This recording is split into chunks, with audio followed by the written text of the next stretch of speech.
The name Elizabeth Báthory, often accompanied by gruesome tales of blood and murder, has become synonymous with horror and cruelty in history. Commonly referred to as the Blood Countess, she is depicted as a sadistic noblewoman who bathed in the blood of young virgins to maintain her beauty and youth. However, the story of Elizabeth Báthory is more complex than the sensationalized legends would suggest. In this video, we will delve deep into the life, alleged crimes, and historical context surrounding Elizabeth Báthory, separating fact from fiction and exploring the enduring mysteries that surround her legacy. Elizabeth Báthory was born in 1560 into the powerful Báthory family of Hungary, which was one of the most influential noble families in the Kingdom of Hungary at the time. Her family had a long history of political and military prominence, and Elizabeth was a relative of Hungarian royalty, with ties to the ruling Habsburg dynasty. Elizabeth's early life was marked by privilege and education. She was fluent in multiple languages and received an education befitting her noble status. However, beneath the facade of nobility and refinement, a dark undercurrent would soon emerge, shrouding her name in infamy. The Blood Countess legends.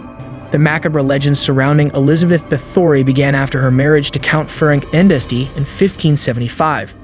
Her husband was a soldier who was often away on military campaigns, leaving Elizabeth alone at their castle Seist, now Countess in modern-day Slovakia.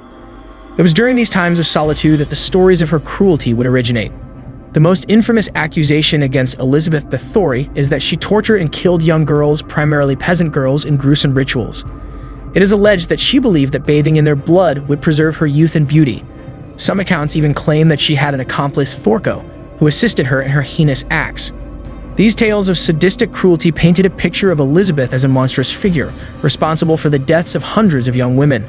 However, it is crucial to examine the evidence, historical context, and motivations behind these accusations before accepting them as absolute truth.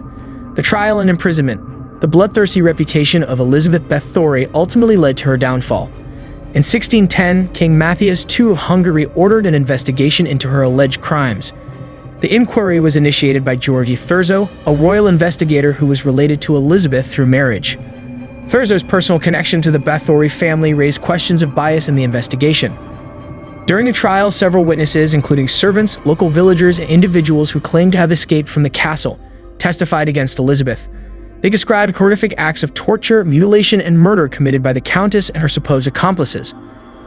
Elizabeth Báthory was arrested and, along with her servants, was put on trial. Despite the lack of concrete evidence, she was found guilty of her alleged crimes. However, her noble status meant that she could not be sentenced to execution, as common criminals would be. Instead, she was sentenced to life imprisonment within her own castle. The actual extent of her crimes. One of the most contentious aspects of the Elizabeth Báthory case is the scale of her alleged crimes. The accusations against her range from the deaths of a few dozen girls to hundreds, with some estimates even reaching as high as 650 victims. The question of how many, if any, of these allegations are true remains a subject of historical debate. It is essential to note that the evidence against Elizabeth Báthory was largely based on testimonies given during a trial. These testimonies, while compelling, were often contradictory and influenced by the social and political climate of the time. The role of gender and politics. The case of Elizabeth Báthory is also significant because it highlights the complex intersection of gender, power, and politics in the early 17th century. Elizabeth was a powerful and wealthy noblewoman in a patriarchal society, and her influence and independence were seen as threats by some.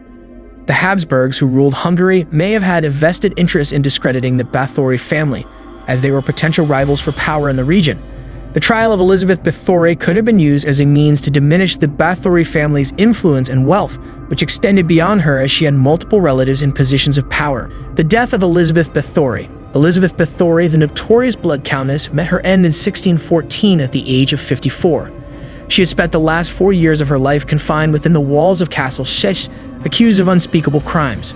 The exact circumstances of her death remain a subject of historical debate. Some accounts suggest that Elizabeth died of natural causes, succumbing to old age and ill health exacerbated by her years of isolation. Others propose a more dramatic end, suggesting she committed suicide as a final act of defiance or to escape her life of imprisonment. Regardless of the manner of her death, Elizabeth Báthory's legacy is one of infamy and horror. Her name lives on as a symbol of cruelty and sadistic excess. The legacy of Elizabeth Báthory. Elizabeth Báthory's legacy is multifaceted and continues to captivate and horrify to this day. She has inspired countless works of fiction, including novels, films, and television series, often portrayed as a vampire-like figure who bathes in blood to maintain her youth.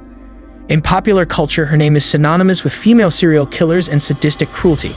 Her story has become a cautionary tale of unchecked power, vanity, and the consequences of obsession. Unanswered questions and historical debates.